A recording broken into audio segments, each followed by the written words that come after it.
Bonjour, ici c'est Mike Soudiamba. Nous sommes en train de parler sur la responsabilité citoyenne. Aujourd'hui, nous allons nous adresser au gouvernement congolais et aussi à l'opposition congolaise. La raison est simple, c'est parce que le peuple congolais se demande si nos dirigeants nous aiment.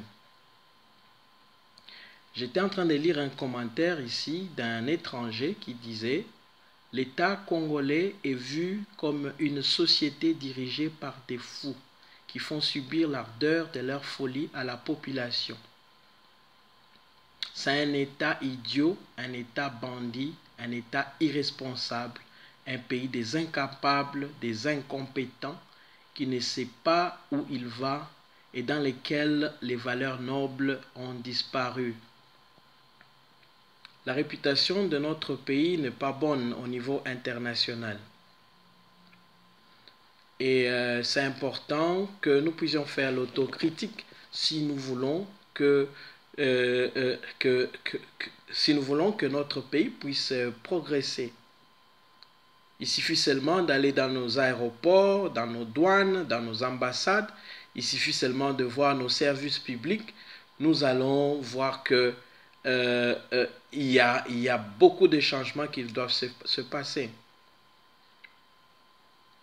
Notre pays est vu au niveau mondial comme un pays de paresseux où les dirigeants n'ont pas la volonté politique pour le développement, la stabilité économique du pays.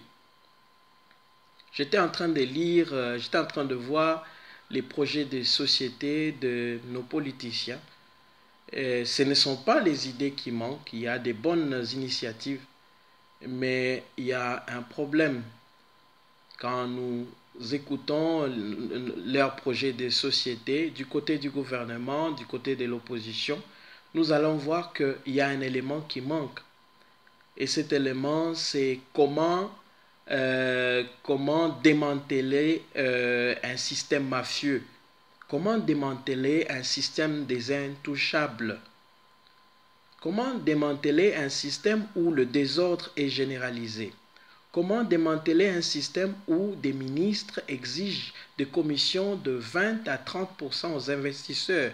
Et là, ils sont obligés d'aller investir dans d'autres pays. Comment démanteler un système où des ambassadeurs sont réputés des moins sérieux?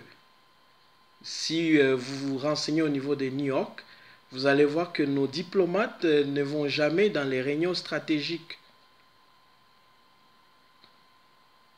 Nous sommes bientôt dans la période électorale, le 23 décembre 2018, mais on se demande la question de savoir pourquoi voter alors que nous savons déjà le résultat. Si nous regardons du côté de l'opposition, nous voyons Katumbi avec le Katanga, nous voyons Kamerhe avec le Kivu, nous voyons Félix Tshisekedi avec les deux Kasaï, Bemba avec l'Équateur, nous avons Fayulu, nous avons Muzito. Si nous pouvons les comparer du côté du gouvernement à Shadari, c'est clair, nous saurons le résultat. Pourquoi alors dépenser des millions et des millions et des millions de dollars alors que nous savons déjà que le résultat est là? Nos dirigeants doivent penser au futur de nos enfants. Nos dirigeants doivent penser au futur du Congo.